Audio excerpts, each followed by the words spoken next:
Hello teacher and classmates, and this is the video answering questions that some classmates asked me.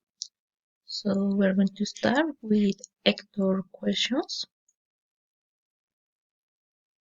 And did you live through a challenging situation? Yes, I did. How did you deal with it? I had to be very patient. Who was that situation with? It was with my mom. I was with my mom. And now Catalina's questions. What was your challenging situation? I had a little problem in high school. And what did you learn from this situation? Did you think it left positive changes in your life?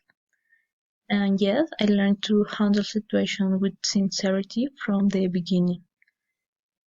And how did you cope with the situation? At first, with a little fear, but then everything was fine.